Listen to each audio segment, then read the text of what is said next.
Welcome back, guys, to the Beyond Condition podcast. Today, I have a lovely, lovely guest. Jade has joined me, and we're going to be talking about Jade's journey as a competitor. And these episodes are always so heartwarming because I think that we're pushing for physique development and we forget maybe what we've achieved so far. And then when you do a podcast and you talk about your journey, it's like, oh, okay, maybe I have done quite well. So I'm looking forward to this. And of course, it's your first podcast. How cool is this?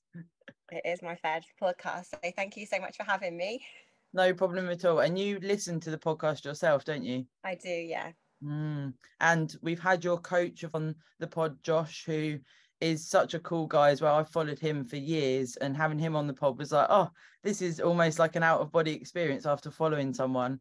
And I'm sure that he's a super good coach. So you've been coached by him for quite some time, haven't you? I have. I've been with Josh for just over 4 years now. So yeah, joined with him beginning of end of 2018, I think. So yeah, I think that speaks for itself. Yeah. Well, I mean, there's so much merit in staying with a coach because they get to know your body, especially with competing, like, you know, even the peaks, the preps, the off season, they know what's going on before you do half the time. I'm sure you'd agree. Yeah, definitely. Now he'll predict what I'm about to come out and say. It's always a bit freaky sometimes, isn't it? It is, definitely, especially in prep, especially. Yeah, for sure. So did you get into competing with him as a coach straight away, or were you doing stuff before, like the gym and stuff like this? So a bit of context, really. So I used to dance, and then when I went to uni, I moved away from home and got into the gym because I couldn't keep up sort of the dancing side of things and going to rehearsals and things like that. So I got into training. Now, when I was at uni, I got into the gym, met loads of people obviously that trained, and sort of that kind of started appealing to me in terms of the exercise. And I just learned, like, I'm sure you can relate, you learn in your sessions from speaking to people, from collaborating with people, from like your coaches, just in general, and from the knowledge that's online. So I started going to the gym, and then I qualified as a nurse at uni. And then I'm not in the coaching or fitness sport industry for a job, actually. So most people are surprised by that. Then some people at my gym started competing, and I had seen that, and I was like, oh, I want to give this a go. So at the time, I was actually living in London and working shifts. And I thought, you know what, let's give this a go. How bad can it go? Might as well. So I got myself a coach, just kind of through recommendation, word of mouth. And this actually wasn't Josh. Yeah. At the time. And this was, I think, the end of 2017, maybe beginning of 2018, just before I joined with Josh. It was after my first competitive season, but I definitely wasn't competitive at the time. So this as was most of us. Yeah, this was in bikini. I competed at the Body Power Expo in Birmingham. Didn't place. I'm completely not surprised when I look back. Yeah. And to look at how much kind of a prep involves now, and how you kind of prioritize things like your posing, just your bikini, the organization in general, knowledge of food, etc. So I mean, we all start somewhere, don't we? But then that's how I came about. And I think there was a couple of clients of Josh's at the time at the expo when I did my first season. I knew them through social media. I spoke to them, and actually one of Josh's clients described him as like an insurance policy. You literally couldn't prep without him. I love that. That kind of sold it to me. So yeah, ever since then, I inquired with Josh. We went into kind of a building and a recomp phase, and then I competed in my first season in 2019 with him. Well, my first proper season anyway. So yeah, I mean, I would definitely say, and I always think back to, you know, doing this for so many years and not placing initially, that it actually gave so much substance to when I first won a competition, that it was so much more than just going in and winning. And I know there's people that do that, and it is, I'm sure that's just as epic, but I always think personally, like, it's given me so much more when I have then won a competition. Yeah, and you definitely learn from those experiences as well. Like you grow as a person, you grow and develop in sort of other aspects of life which are applicable to when you prep, and even in your off-season phase. And Josh will second this and that. I question absolutely everything, but not because I don't have confidence in what he's telling me. It's because I'm questioning. I love to learn. I like to know why we're doing this particular method, why we're doing that approach. Like, I'm in the science profession anyway, so I do question and things, and that's just me. So it's great to learn. Yeah, I always say that, you know, there's no stupid question. And depending on your coach, of course, there is coaches out there that maybe aren't as available and wanting to do that so much, you know, down the tuition route. But for me, I have to have a coach that will answer my questions, because I always just want to know and learn. Like you say, this journey of physique development is so cool if you can learn about it as you go. Exactly. And like, there's times when I'm like, I'll message Josh on my check and be like, can we do this? And he's like, yeah, we can give it a go. Or absolutely not, Jade. Yeah. What are you talking about? Literally, it's so funny. I love that. And when you started with Josh, was it quite a different coaching experience to what you'd had initially? Absolutely. Yeah, absolutely. In terms of just having like a platform, like a sole platform that you like upload photos to and things. Obviously, every coach has different methods of doing things. I know some people use WhatsApp, some have a website. So yeah, it does take a little while, and I mean, I haven't looked anywhere else or to go anywhere else, but like I know people that have changed coaches and do change coaches frequently for whatever reason, and I wouldn't say there's anything wrong with that. That's personal to them, but I just think it takes a little while to. I can imagine it takes a little while to get used to a person's way of coaching. You know, like even the kind of the layout of their sessions, the format of meal plans and stuff. And I just think, oh my God, so much effort. Yeah, If it's not broken, don't break it. Yeah, and back to the learning of the body, you know, it's so important. My last prep, being with a new coach, I was with my first coach for like nearly 8 years, and we changed, you know, I changed having a coach because he sort of came out of the bodybuilding scene. It wasn't necessarily that there was anything wrong, but it wasn't his passion anymore. And it was like, whoa, I had 2 months without a coach, and it was so weird, Jade. Like, it was like, I don't know what I'm doing. I'm like in this abyss, because you know, you're so used to having that contact. And then going with Tom, this first prep with him, there was so, because I did multiple shows, there was so many different things we tried, and you know, as you know, from prep to prep it changes. So how many preps have you done in total? So you did one without Josh, and then so yeah, one my first ever time competing, which was kind of my practice run, but that wasn't with Josh. And then I did my first proper prep, I would call proper prep, in the figure category in 2019, then last year in 2022. So I had about 2 years off. No, yeah, 2 years off. So yeah. And you said you went from bikini to figure. So was this personal choice, or did Josh sort of take you on board and say, actually, I think we could do figure? So I think it was a bit of both, really. I mean, I mentioned earlier on in the pod that I used to dance. So in figure, you get a routine. I absolutely love being on stage. So that was kind of what kind of swayed me towards that category in the first place, but also swayed me towards compete. So yeah, so it was a bit of a mix. But Josh was like, yeah, be great for figure. So let's go for it. And that's what we kind of trained to work towards. And that means committing to potentially the longer off seasons, I guess. Yeah, I mean, I know people that compete season to season, and again, it's personal preference, but I want to come back and look completely different, you know. And for me, I think it takes so long to recover from a prep. My last prep was probably the best I'd recovered from, and the quickest I'd recovered from, back in 2022. But I remember in 2019, it took me like 6 months to actually felt myself again. And like I probably only just about had about 12 weeks in a proper building phase now. And considering I stepped off stage in November last year, I'm currently on a mini cut because I've got some bits that I kind of want to feel comfortable for in the summer, and I just think it doesn't leave me much building time. So yeah, so that's kind of where I'm at now. But yeah, it'd be interesting to hear a bit more about your mini cut setup, actually, because I had a pod where we sort of touched on mini cuts and different lengths and how you can approach a mini cut in particular. And of course, there's a difference when you're natural or assisted, so that gets taken into account as to potentially how long you would do, and also what you're prepared to do in a mini cut. So whether you're going to go all in and go, fuck it, I'm going, you know, like minimal food expenditure goes right up, or whether you do a steadier approach. And I didn't actually realize that when mini cuts sort of first came on the scene, as it were, they were more for sort of 2 or 3 weeks as a real quick tidy up to then go back into a growth. Be interested to hear what your setup is for that. Yeah, so currently, I mean, I would say I've only been in this mini cut phase properly, and I mean being adherent to it the last maybe three weeks. Yeah. We did start a little bit further before, but I had lots of social plans and things, and I did say to Josh it's probably not going to be the best couple of weeks, so let's start from now. But we've decided to take the drastic kind of quick approach. So with cardio, food's dropped quite significantly, but saying that, like, I'm tolerating it fine. I'm not really that hungry.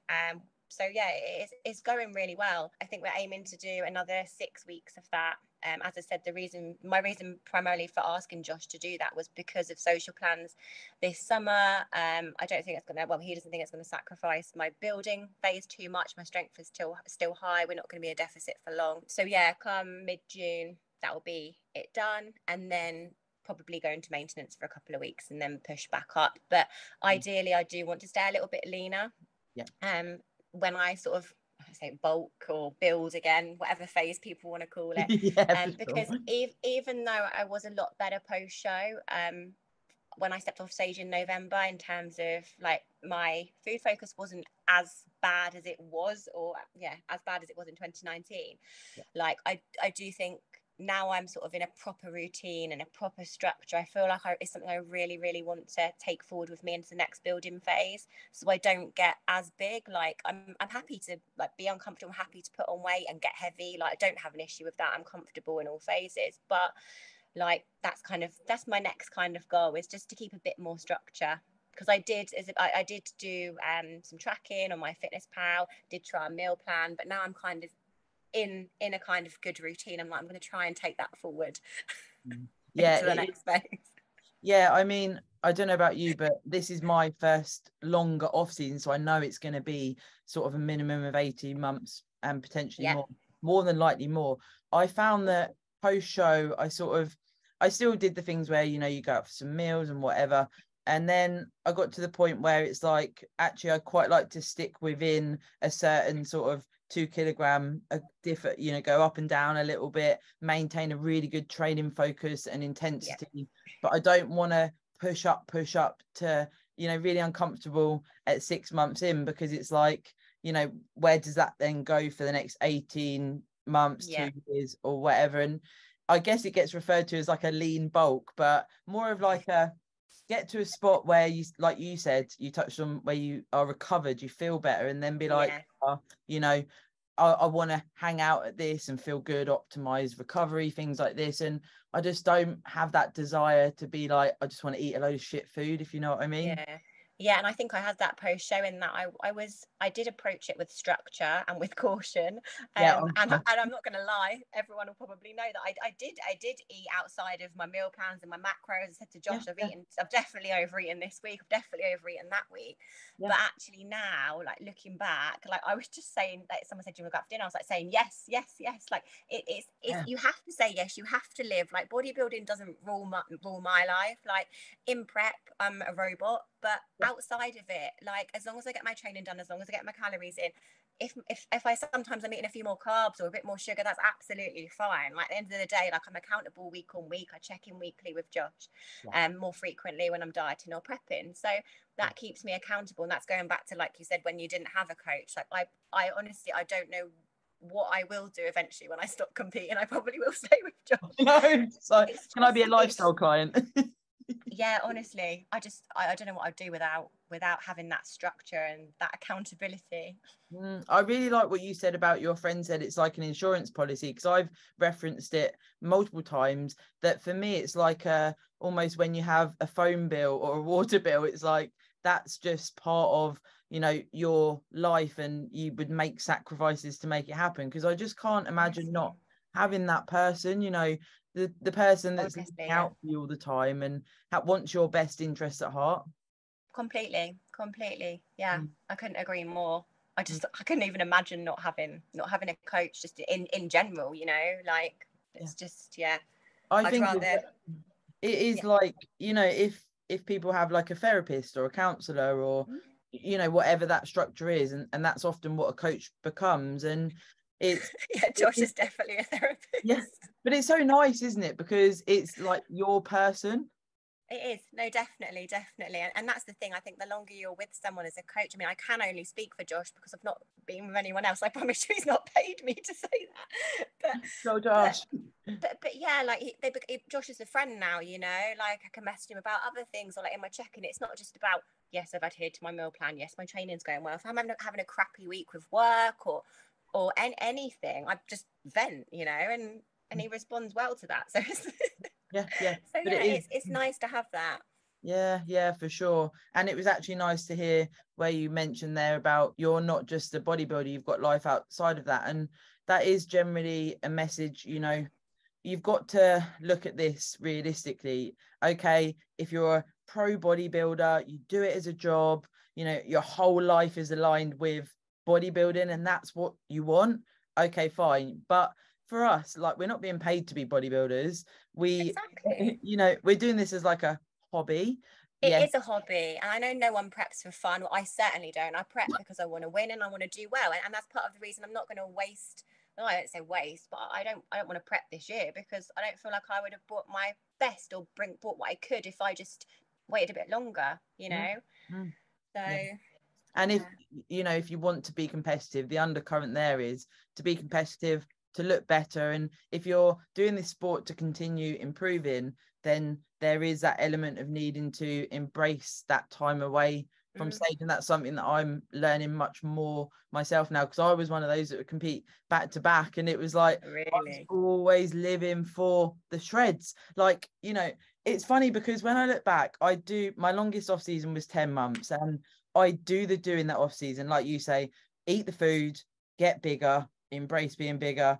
Obviously, battling with the internal dialogue a little bit for Yeah. me, and you know, all those thoughts and feelings. But I always know, okay, well, it's fine. Prep's just around the corner, you know. Oh, really? That's Uh, it's so interesting to know that because like I haven't had that. I haven't had a short off season, not because it's not been intentionally. I mean, I could step on stage this year if I wanted to, but for yeah, everyone that's asked me, this is not a secret prep. It's just a mini cut. I am not going to be stepping on stage because for me, the recovery is just way too long. That's the bit I dread at the post prep. The recovery, getting your body back on track, and the feeling of that, and the training. But honestly, I promise you, Sarah, after a few months after you've prepped, then you're going to feel like amazing.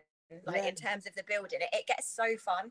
Like yeah. honestly, I don't know what's more fun, to be honest, prep or off season. And I don't think that I would have said that maybe like 2 years ago when I finished in 2019. Like this is the best building phase I've had. Mm, And it's just fun, and it's nice to feel fresh and nice to be able to push and yeah, touch yeah. weights that you'd only dreamt of push like touching, you know. And progressive overload is your answer to muscle building, isn't it? So you are wanting to progress and touch the new weights. So yeah, it's fun. Yeah, for sure. Like, you definitely don't realize when you do it so frequently that what feeling good feels like. Like, you almost get married to feeling like shit and it becomes normal. And then you're like, well, you know, I am just Sarah who preps. And then it's like, oh my God, I can be happy at the same time and train and eat more food, Yeah. feel good. Honestly, though, you don't realize it in prep. You just put everything down. You put when you feel like unwell or rough, you're just like, oh, it's just prep, whatever. You just get on with it. But honestly, like I think it took me a good few months to be like, oh my God, like I'm not like I've just got a cold. Like why am I struck off with a cold? Yeah, Whereas in prep, you'd still be doing your hour on the stairs. You'd be down out. You'd be going out for your walks in the rain. You know, yeah. you just be pushing through. Yeah. Would you say that, so being from a dancing background, did that allow almost like that strict approach and what we need to put into a prep to just be able to dial it in a prep and just get stuck in by having that sort of, you know, background in the dance? I think more so. I think the dancing is more kind of the transferable kind of skills to like the routine and stuff. And I know in a lot of federations you don't get marked on the routine. Well, they say you No, don't no. anyway. But that kind of category is my chance to have fun with it. Oh, I Does love that that. make sense? Like that's my, like, I love the posing and things like that. I love being on stage, whatever category I fit best. You know, I'd be happy to get on stage and I would love that. But I think the routine, it's like, it's personal to you. You get to pick your music, you get to choreograph it. I used Emma Hyman for one of my routines and Love it. posing, but then I did another routine on my own, you know. So I think more so that, from that perspective, that's kind of the transferable skill. But certainly when I was dancing, you did have to be strict because you couldn't get too fat. You know, you had to have stamina. So it was all transferable. So Mm. yeah, I do miss it, but this is my new thing now. Yeah, it is a perfect transition, like you say, because there is a lot of people that have a dance background that go into this sport, and it's their chance to sort of continue that. And the dancing world, I don't know about your sort of background there in regards to a lot of what I've heard from that type of background. It's quite a dog eat dog world if you were to do that as a profession. Yes, it's very bitchy, people Yeah. would say, like in terms of even competitions, in terms of the kind of hustle to get a job and an income from it. I mean, for me, I was very much like, I was never going to get a profession in it. It was always a kind of a side hobby. I did like earn money from it when I was like about to start at uni and things like that. And that was part of the reason that I gave it up, was because home was so far away. I couldn't make the rehearsals, therefore I couldn't travel. As a student, you don't have much money.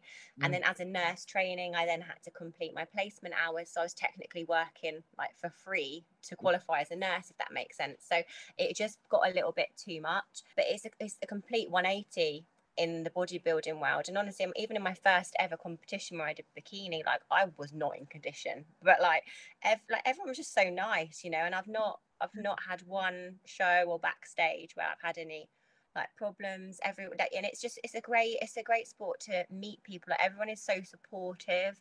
And I found, like, recently as well, like, a lot of people are very open about sort of anything you kind of want to know. Like, people are more than forthcoming with information, even coaches and things like that. Like, I remember when I first got coached by Josh, I had a consultation with him, but he was like, right, I'll give you this information, you know. Like, everyone is so informative. Mm. And I think podcasts like this as well definitely help Mm. share that knowledge and information, and then people can kind of choose what they want to know, can't they? So Yeah, for sure. And you're lucky because you've got a coach that is, he is knowledgeable and he's got experience in the industry. And there is horror stories out there of, especially with going down the assisted route. I'm sure you'll agree, it can be taboo at times, and it can be, that people maybe can't get the information they would need to make an informed decision. So having that sort of information available and being able to go to someone about it, it's a different realm, isn't it, if you're considering that route? definitely. I mean, we've all used Google and things. I'm, as a nurse myself, I don't advocate Dr. Google anytime, but even it's just as difficult to get information that you want, because you either always see the worst, or you can't validate the information that's online, or some people don't have understanding of how to ensure that the rigor and everything of the information that you've got online is validated and is up to date and relevant. So unless you kind of have that knowledge, like, I'm not surprised people read something and take that for gospel and don't actually look at the other literature that's out there, and speak to people about it. And I Yeah. think it does need to be spoken about a lot more. So Mm. Mm. what And better place to do it? well, yeah, and you touched on as well where you wasn't in condition per se for your first show. Again, that's something that it's a bit of a funny one, because I think that it is hard, because you never want to throw shade on someone's journey. And when you do a prep, what you put into a prep, and that's always personal to, what you're doing with your coach, and what you're putting in and what you're looking to achieve, and of course the category. But sometimes it is a case where people prep and they don't get healed. They bring Yeah. a good aesthetic, and it's so good to see what people have achieved. Some people have lost 3 stone, 5 stone, and all of this, and it's amazing. Yeah. But it then you verge on, and Charlie and I touched on this on the pods that we did together. When you go into that reverse out and that post-show period, if you haven't got really, really lean, then when you bounce into that mentality of eating a load of food and doing what everyone else is doing, and maybe it's you're comparing yourself to people that have got very lean, and you're maybe not needing to go down that route, and then of course it can go completely in the opposite direction. But maybe I think sometimes people don't realize that you've got to get really, really lean if you're then, there's so much consideration to what you then be do able on to, show. Yeah. to be able to eat some food and actually still not put on any fat. Yeah, because of course, I know from doing it myself. Last season, like I got more lean than I needed to really for my category. It was a bit of a personal endeavor, and Insane. yeah, I strayed away from the guidelines a little bit. I sort of got into this rabbit hole of like, I don't know what the future holds, and I got to a point where I was lean, and then it was like, do I want to get leaner? And I just ended up going right in. And it was amazing actually, and maybe you could share some insights into the difference for you when you get like really lean, your reverse out, and then your maintenance, and then your off season. Like, not that you can get away with more, but you can push calories more. There's a big difference, whereas before, not getting as lean, it was a different setup. Yeah, I mean, it's nuts. Even just going from what you just said then about pushing your calories up, like even my mini cut now, like I'm not, I hope Josh doesn't listen to this, I'm not that hungry, I'm fine. I'm not that hungry at the minute, but Yeah. it's mad, my weight's dropping, and like this was probably like where I started my prep last year in terms of the calories that I'm taking, it's just it's crazy. So yeah, it's great. Yeah, I mean, I must mention for anyone listening, for me, obviously this prep being different, being assisted, there is differences there as well. And I'm not by any means saying, right, okay, if you get pilled, you can push your calories right up. It is, Disclaimer. yeah, I mean, it is a different ball But game. also, it's fun. It's funny you mentioned about that you perhaps didn't need to get that lean, but you wanted to get that lean. And I just want to emphasize that actually it's so important that you take to not necessarily take to stage, but you get out of that prep what you set out to. Like I don't know how much you know about sort of the PCA, so that you got toned figure, then athletic figure. I'm toned figure, well I was last year.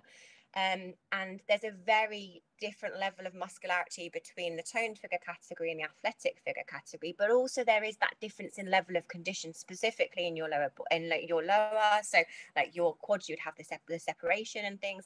And there were plenty of times when I was like, Josh, I want to get leaner, and he was like, but we have to stick to the category. And I completely understand that, like completely. And if I didn't do that, I wouldn't have got where I got last year.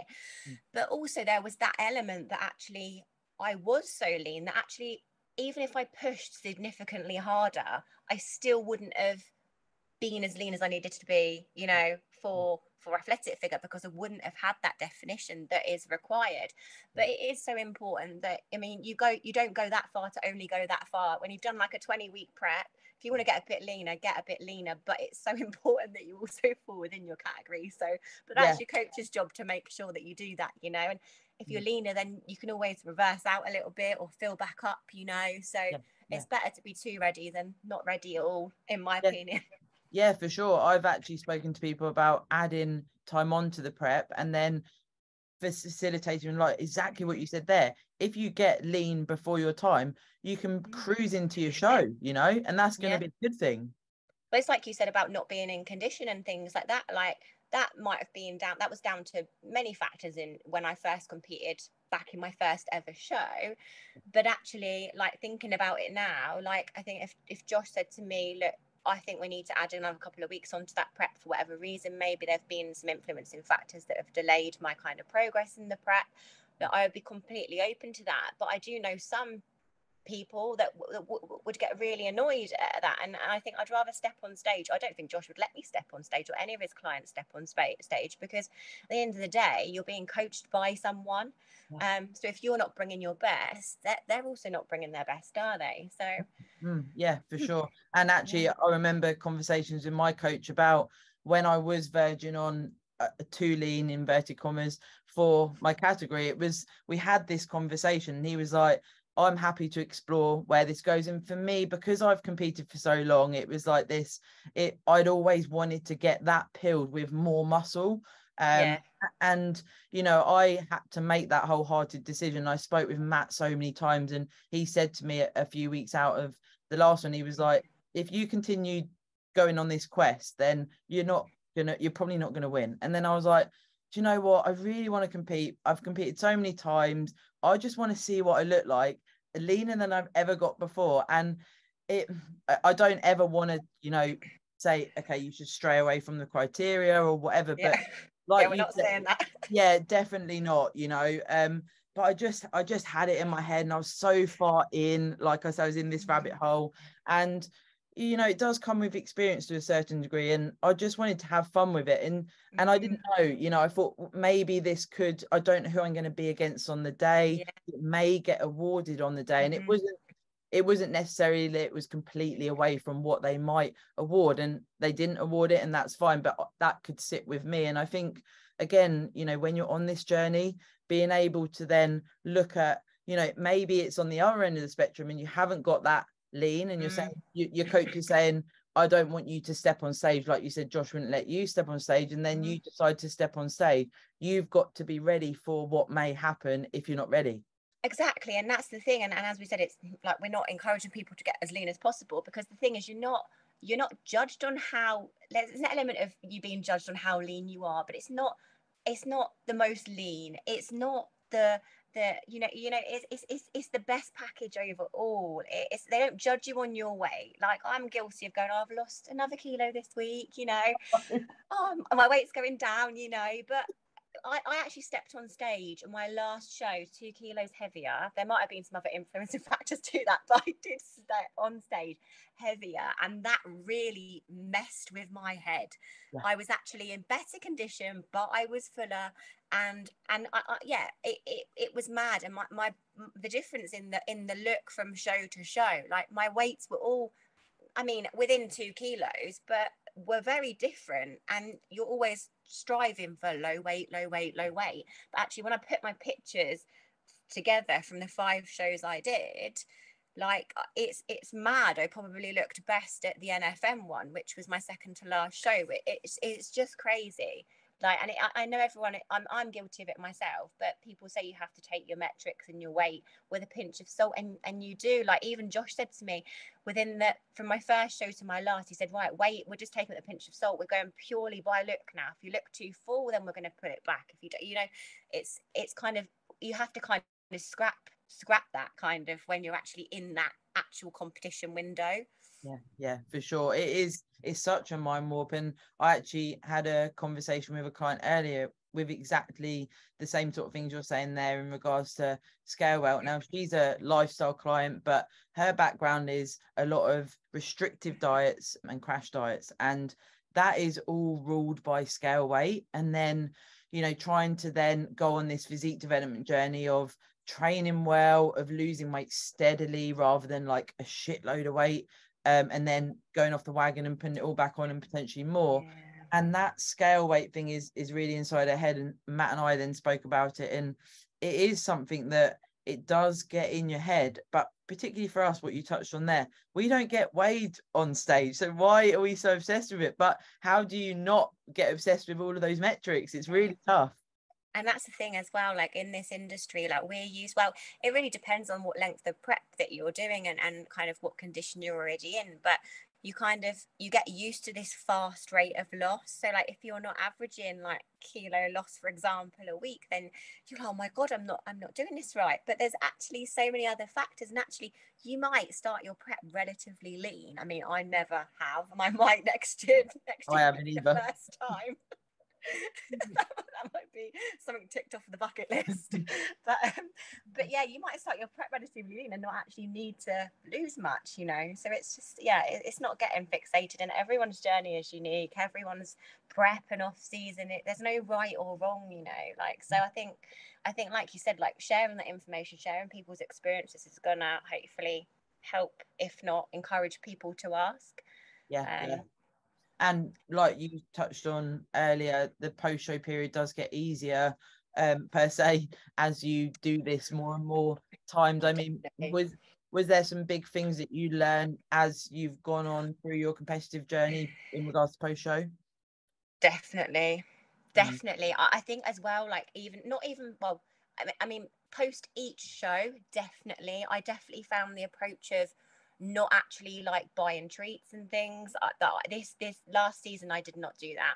And I sort of thought, I'm not going to buy any kind of post show like cookie box and things like that. I did buy some, but after my last show, because it just got a bit in 2019 it just got a bit silly, and that's a whole different story. But I think it's almost like a trend, isn't it, that everyone's like, oh, we'll prep, and then post show we'll get a treat, we'll go out, have an off-plan meal, have an off-plan couple of days. And actually in 2019 I worked out what worked for me and what didn't work for me, you know. So this was definitely much easier.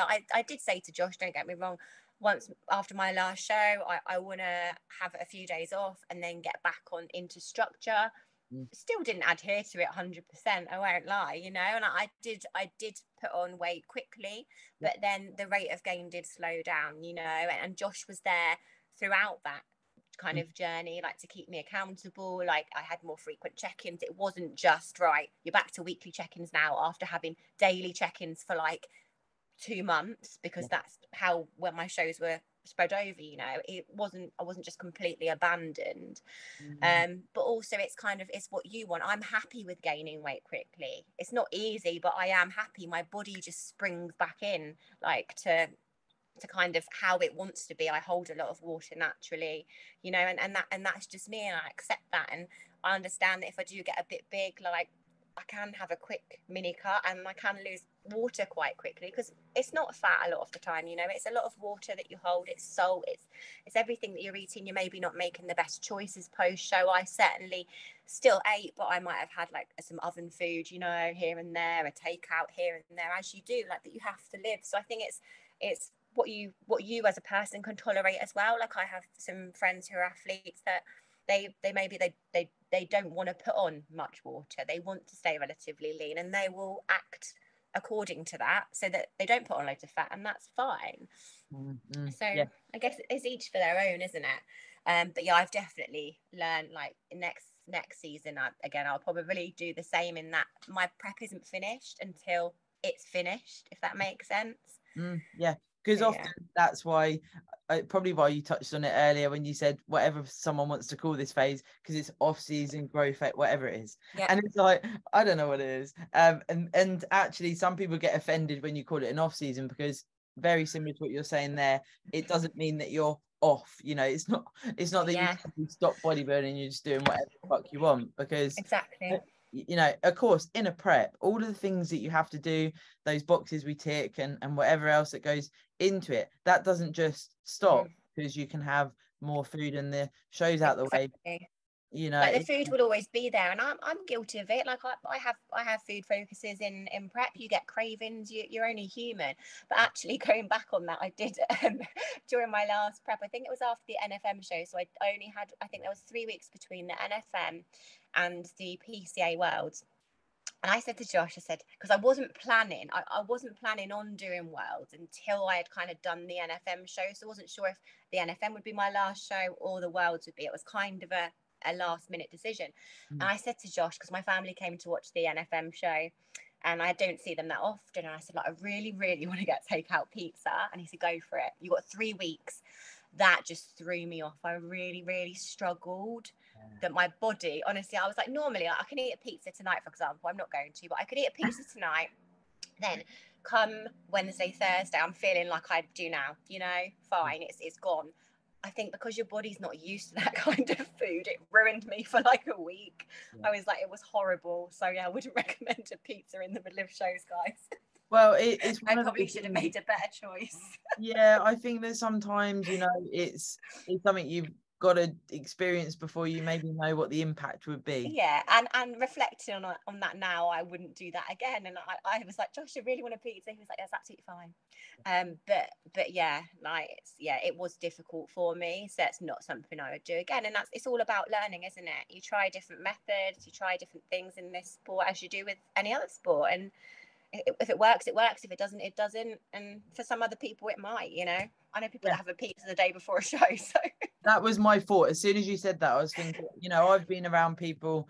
I had some friends stay before a show one night, and their like peaking protocol, whatever we want to call it, was to go and have Five Guys. And they said, oh, do you want to come? And I was like, no, I'm having my oats. Like, I don't want a bloody Five Guys. But that was what their coach was instructing, and that's what they wanted to do. And they actually then did quite well at the show. And I was just like, it's just not for me. I don't want to do that the night before a show. It's going to make me feel like shit in myself. Yeah. It wasn't necessarily like me demonizing the way they want to do it, like we're saying throughout this whole pod. Yeah.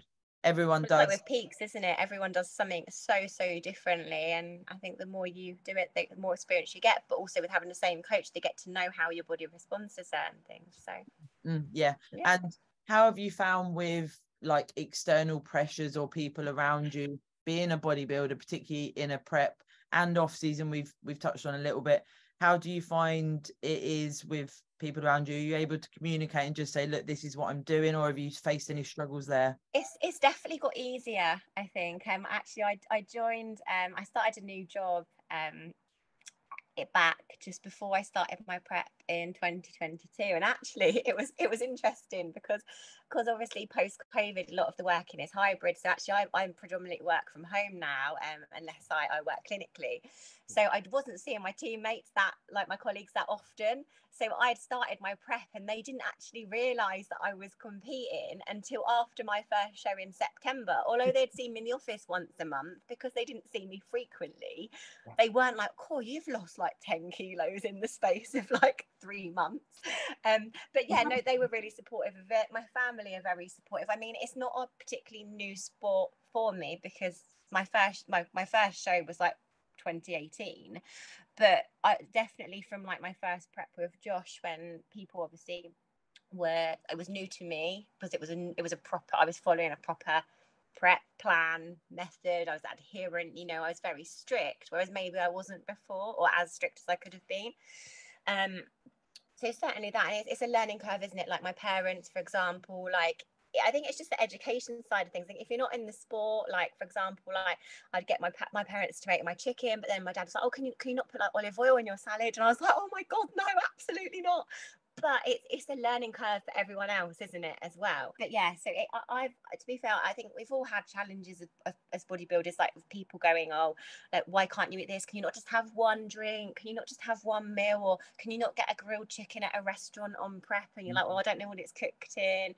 Yeah. But I mean, a lot of like the people that I spend my time with have been very accepting of that. I've not had any kind of negativity per se around it, and I kind of stick to my guns anyway. So if someone has something to say, they can say it. Like, It does need to get to that point sometimes. I think it's like we're not at school anymore. We don't need to fit in, and we don't particularly want to fit in. If the people around you aren't supporting you, it's like at points you've got to be a little bit ruthless. If there is someone that keeps pushing back, it's like, do I definitely. need that person around And me? it is a selfish sport as well. But I think, like saying that on the flip side, you do have to recognize that some people are part of your life and you're part of theirs. So you can't be a dick about it, can you? But Yeah, but it's true, isn't it? And like you say, with the education behind it, trying to assess what level of education is needed for certain people in your life. I've said it on the pod before, like my mum, I don't need to go into, right, okay, so protein synthesis happens like this.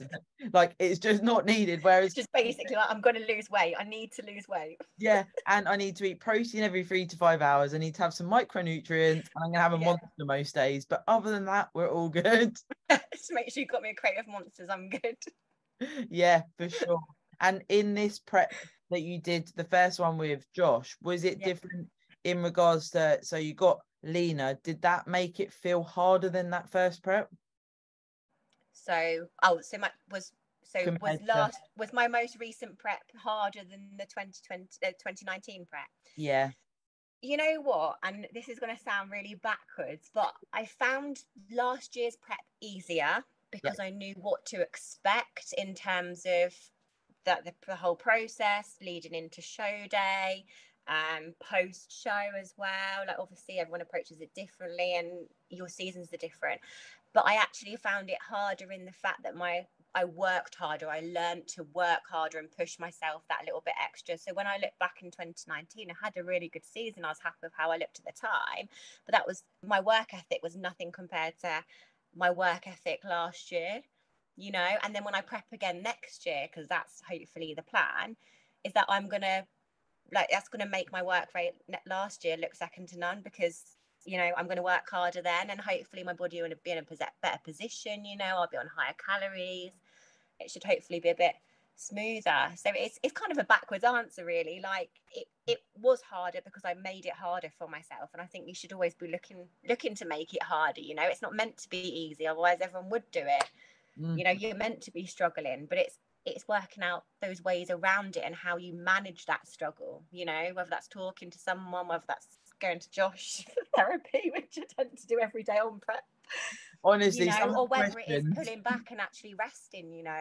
It's yeah, I'm glad you actually said that, to be fair, because that's something I've never been very good at. And in this last prep, like, I had to prioritize recovery, because what was going into a day, it's not normal at this point of, you know, tail end of prep.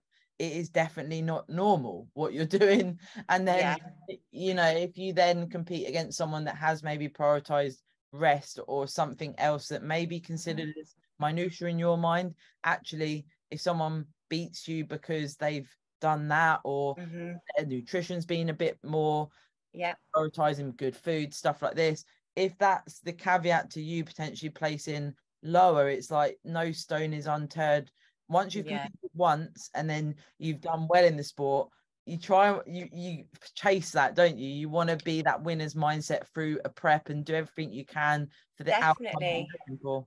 Definitely. And I will be honest, if it wasn't for last season being as successful as it was, I think I was tempted to hang up my shoes last season and try something new as a goal. As I said, this is just a hobby for me.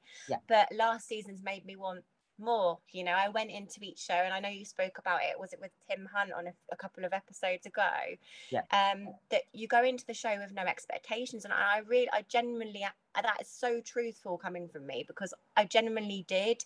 Like, I took each show as it came. Like, obviously I prepped to win. I wanted to win. Like, I don't do it for fun, you know. No, I definitely don't do it for fun. It's not fun, you know. It's cool to prep, it's cool to get lean, but for me it's not worth the health factors and things like that if you're not doing it and being in it seriously. But each show just went into it, right, well, we're prepped for this show, did the peak week, went into the show, won whatever. And, you know, I was just focusing on the time and being in the present, rather than going, right, oh my God, like, I've got worlds in 4 weeks. Do I do it? Don't I do it? Let's just do this first, you know? And I genuinely think that massively helped, because I'm a confident person, but I definitely am not confident in the fact that I'm like, oh, I'm going to win, you know? You never know who's going to turn up on the day. And but I definitely believe, like, not looking too far ahead. And I think in my everyday life, I am that person. I always worry about the future. I'm thinking ahead, and I think it really helped me in prep to just focus on the now. I mean, each day as it comes. You've almost got no choice at the point when it gets to that. You're really in that nitty gritty, and it's like, I can't actually use energy to think or worry about the future. Honestly. And it is there is that, like, I found in this last prep, when I did sort of go off on my own tangent of chasing the shreds, I had that, you know, like you say, you always want to win, especially if you've won before, you're like chasing the dragon.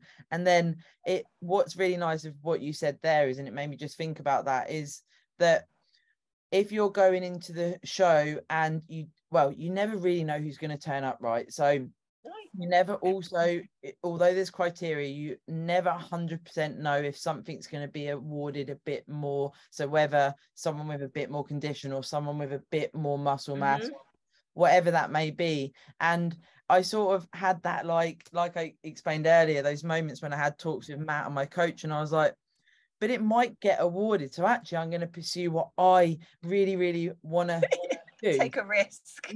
Take a risk. And what I then lean back on is that winner's mindset that we cultivate in a prep, and then take that into a show. And that then shows, of course, on stage, and what you've put into prep. You know, when you look on stage and you see someone that is there because their why is, you know, that was my why in this prep. Your why in the last prep was to bring your best to potentially win. Like, if you've got that strong why, and then you've done all your posing, you've got your routine, it's a very different appearance on stage, isn't it? Definitely, and I think you've just nailed it on the head, really. Like, even like ticking every box and things like that. Like, I genuinely can honestly say each show I brought my best, but also each show I improved. And I used to be one of those people that I was like, yeah, whatever. When people said, well, as long as you bring your best, like, I was like, whatever. But it's so true. I cannot emphasize that enough. Every show I was so happy with what I brought. I genuinely didn't care what the outcome was, and that's not me saying that because I won every show. I didn't win every show. I came second in 2 of my shows. So that's generally hand on heart. I was happy with every package I brought, regardless of the outcome, and that was a win to me. So and this is it's not a load of crap when people do say that. I promise. It might take you a little while to realize it, but it is so true. It is hard, isn't it, when you've won a show, when you've lifted a trophy, when you've done some good things in the sport, there is that element of wanting that again. But actually, when I do reflect back on the first show I did win, like, it was phenomenal, the feeling right there. But a bit like what we've said throughout the whole pod, it's very when I think back, it's a very strange space, because the next day you wake up and you're like, oh, I'm still Sarah. Like, nothing check, like, I'm still you think it's going to literally like complete some area of your life, and you're going to wake up as like a completely different person. You wake up and you're like, right, okay, I'm still the same person. Yeah, exactly. And it kind of like, it's fresh, isn't it, after the show. But even now I look back at my achievements, I'm so happy and so proud of that. But I'm like, okay, Still the same person. What's changed now? Next goal, like what else can I achieve in the sport? And that's kind of how it is. I know people like go on about being a pro and things, and it's so exciting and such a great achievement. But at the end of the day, you've still got to work. You've still got to improve. Even if you win a show, there's still improvements that you can make.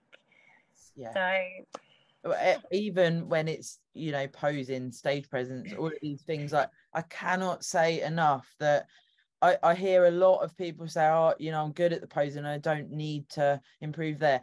I'm sorry, but I've never seen anyone that, even at the pro level, they still have posing lessons, they still have input from their coaches. Like, they don't just forget about posing coaches because they've got a pro card. Like, it's so important, isn't it?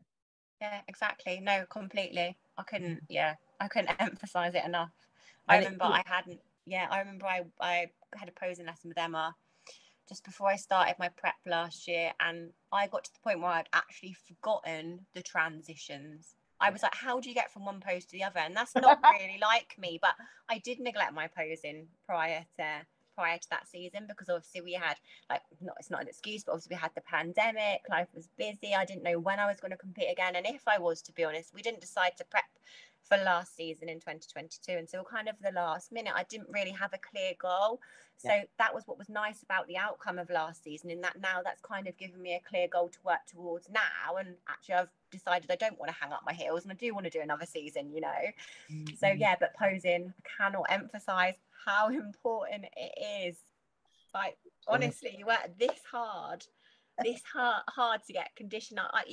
You see on Emma's Instagram, she does those videos that this is how not to pose. Like, you can have the best physique, but you can actually look worse on stage if you do not pose correctly. Yeah, it's so true. I've done that. I've had a lesson with Emma before, and then I've been like, how do I get from this pose to this pose? And I've practiced it, and then I'm like, I can't remember how to transition. Like, and then she's very good at making you feel comfortable, but you're like, I've just completely lost the plot here. You know what? It's even those simple things like when they call you out into first call out, when they ask you to switch, like, you don't just walk to the next place. It's like you transition and you walk, all of those little things like stand out so much on stage. Yeah. This is like, it's massive, isn't it? When people stand at the back of the stage, I speak about this with loads of the guests that I have on, like, when you stand at the back of the stage and holding that strong pose, and then you might go through a couple of poses if you're at the back for quite some time, but you're still being judged. Like, please remember, anything from this pod that you've taken, just remember this: if you're at the back, you're being judged. Like, hold your poses, stand tall, and maybe just stand there. Yeah, look like you enjoy it as well. You've worked really hard for this. I know, it's all an act at the end of the day. Yeah, and like you belong there. Yeah, even if what it's like, we both probably get it, that imposter syndrome, and I'm sure many of the listeners will get this, where you can be backstage, you might have a look at who you're competing against and see other physiques and things like that, and it's very easy to fall into this trap of comparing yourself and whatever else. But if you have done everything in your power for this prep, including the posing, you never know, you might get on stage with someone and they can't pose for shit, and you may trump them even if their physique's a tad better or more suited to the criteria, you know. Definitely Yeah, it's so backstage is backstage is one of them funny ones, isn't it? Like, I don't know about you and how you react to it, but I think sometimes I could be not, no, I'm not going to say that, but basically I basically just put my headphones in and just zone out kind of on my own. I'm not the most social. I am a social in terms of me as a person, but backstage, put my headphones in, I'm like, that's it, zoned out, focus on the job that needs to be done. And I think sometimes that can be taken the wrong way, but that is just how I deal with my nerves, you know, and my prep and my preparation for it. So it's because it can be a bit chaotic. Yeah, I think that's a very good point though, because I've experienced it in the past where I think I've looked at people with headphones on and think, you know, oh God, they don't want to talk to me. You know, should I be here? And then it's like, why am I thinking that way? Because someone else is in the zone. Not everyone wants to be there talking and everything else, you know. It has to be person dependent. And if that, and some people get chatty but some people are chatty, nervous people, you know, whereas I'm just like, right, no, I don't want to look. I just put my headphones in, so out. And of course, you know what it's like. You do your prep and your tunnel vision, and then you go into your peak, and often, more often than not, you're bringing in the carbs, and there is some slightly different methods, but generally the carbs are going up and you're thinking, I'm going to feel so much better. Actually, you feel more hungry most of the time. You know what? Before British, I said to my partner, I was like, I took a pump pre-workout before I went on stage, but I was like, all I want to do is go to sleep. There's me all glammed up in my bikini. I was like, I feel like I need a nap. Yeah, because I was so tired. Like, and it's really weird because you're like, I always remember this. Like, I'm always on the way to the event, so ideally like the night before or a couple of nights before, and I'm literally in the car thinking, I am so fucked, but I've eaten like 400 grams of carbs compared to 50 grams of carbs a day for 6 months. That's why you feel so fucked. And then you're like, everything seems to be so much harder. Like, you know, you spoke about you check in daily, and that's generally what starts to happen, especially with back-to-back shows. Like 3 times a day, more like, isn't it? And then just leave my bikini on. And it's like 9:30 p.m. and you're in a hotel corridor doing a check-in thinking, I am back. And then the lighting's rubbish as well, so you're like, I look shit, why am I even here? And then you send them to, like, of course we can get into that mind warp, not only scale weight, which we touched on earlier, but am I lean enough? Do I look? And then you get shit lighting, and it's all stuff that seems so far-fetched. Like, you know, if someone was to listen to this that isn't into bodybuilding, they'd be thinking, what the hell are you on about? But like, it is, isn't it? But then also, don't you find that adds to how cool it is? Yeah, definitely. I remember getting pissed off at Josh because he was like, the quality is crap, can you retake it? And the Wi-Fi in the hotel was so awful. And, you know, I don't know if you use Telegram where the quality doesn't go. Like, we send all the videos through there, but when it's not your own Wi-Fi, honestly, it is taxing. I was like, no, you're not getting any more check-in photos. This is the check-in photos you're getting. You can have whatever I look like. But it gets to that point, doesn't it? Tom was Take my word for it, I look good. I look fine. I've got veins everywhere and I can't move. It was really cool with this last show because Tom stayed in the hotels the night before with me every time, and like doing it in person, I was like, do you know what? This is fucking epic, because doing those evening check-in shots, oh my God. Yeah, it's difficult. It's so difficult, especially when you've got all your food in as well, and you're like, I know you look full. It was funny as well. I think Josh one time, he put the photos together and he was like, look, you look really good. And I was like, yeah, I look better in that one, don't I? He was like, no, Jade, it's the other one. What are you talking about? And you're like, no, I definitely look better in that one. And don't you find as well with being lean, like you get really lean, but you're like, you touched on it earlier, could I get a bit leaner? Then when you look back, you're like, fucking hell, I was shredded. Like a child. I was like, I remember literally one morning, I think my head completely went. We all know that feeling. You're just not there.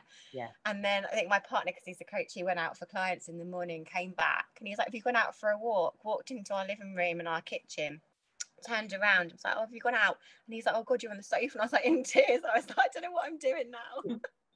I'm not lean. What's the point? You know, it's so difficult. It's mindset, it's everything. Even speaking to someone this morning in the gym, like, I mean, I've trained because then I didn't have to go and train after this, but like 6 a.m. sessions are not my thing, but I can do it. But it's all in your head. Like, yes, fatigue is a thing, and obviously it does play a part in your training, but mentally, if you are in that, you are like, you just have to believe and do it. Like, and so, hunger, I always say, are you hungry for success, or are you hungry for a snack?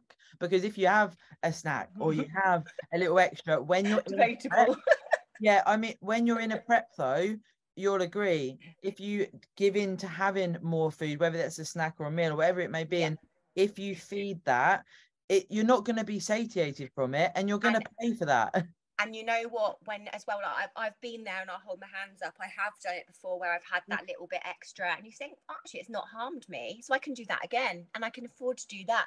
And then it's not until you're like, oh crap, it actually is, that after about maybe a few days or a few odd picks here and there, like, then you're like, oh, it actually is doing something, like, and then you're like, right, you've started from the beginning, and you've done it all like without any errors or any additional food. Once you break that, you're like, oh, I fucked it now, so I may as well carry on. And it's a vicious circle, I tell you.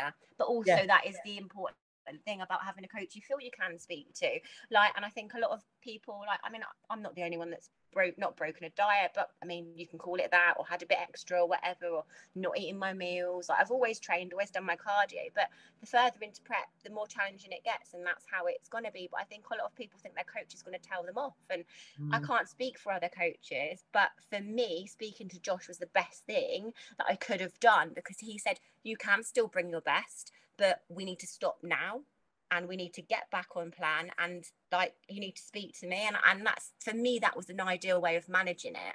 Whereas I know some people that have confided in me and said, oh, you know, I've had a bit extra here and there. I'm like, but tell your coach, tell them that's what you use them for. They're not going to tell you off. They want you to bring your best. And actually, if you can't get back on plan, then you need to stop.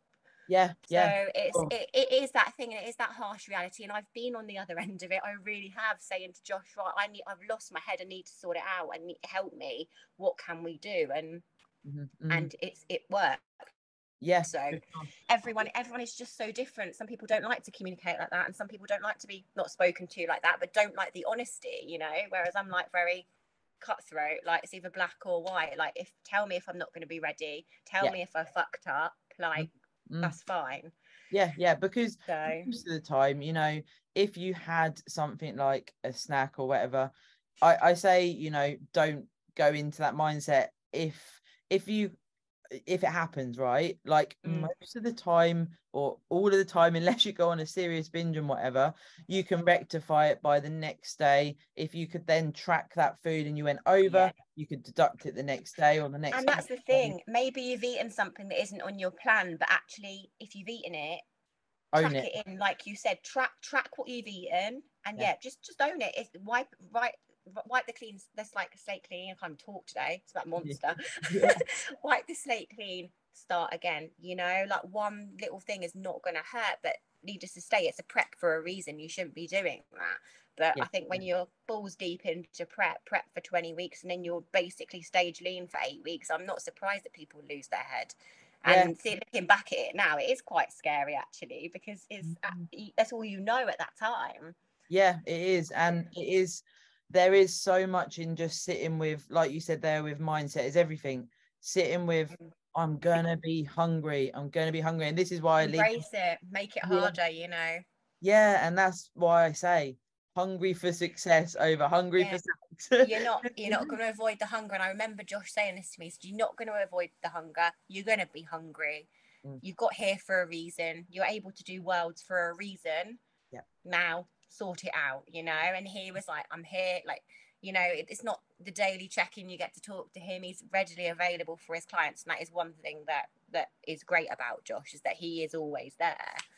So especially in that mind mob. And I'm sure that transfers over, like you said, you don't have a problem per se with pushing body weight up and things like that, but I'm sure you've had little things come up in the off-season phase where it's like, I just need to get this off my chest and communicate with my coach. Yeah, definitely. Couldn't agree more. It's definitely something that it is hard, that transition, whether you're fighting to get peeled or then you're pushing up, and then that's hard in itself. They're both hard. Yeah, they're both hard for different reasons, and I think you've just got to learn to get, I mean, we're not saying anything that no one else has said, but you've got to learn to enjoy both parts, because there is no prep without an off season. Well, there's no improvement without an off season, is there? Or an improvement phase, bulking phase, whatever you want to call it. Yeah, and I love that. That's where the progress is made. So yeah, for sure, it's such an extreme sport, and we must always lay heavy on you know, you're pushing to extreme lean, you're then pushing to another extremity. You know, it may not be deemed as extreme, but it can be in our minds. Like when you've got peeled before and then you're not peeled anymore, it's like, okay, I feel really different now. And little tactics, there's so many things that you can think about that are going to help you embrace that off-season phase more, and that's something we've spoken about. And mainly it's about embracing a new wardrobe, going shopping and enjoying the new clothes, because definitely the new wardrobe thing. The XX small stuff does not fit anymore. Influx of baggy tees and leggings, literally. And for any of the first timers listening, before we wrap up, have you got, I mean, we've of course covered a lot of advice here for people to think about, but is there anything in particular that you would recommend, bar nailing your posing? Oh god, there's a list of things. I'm trying to think of like unique points, because there's so many tips out there now for first timers. I think talk to people, don't be afraid to ask. Like, I think sometimes, like you said with the dancing and things, it can be a bitchy sport. This is not a bitchy sport.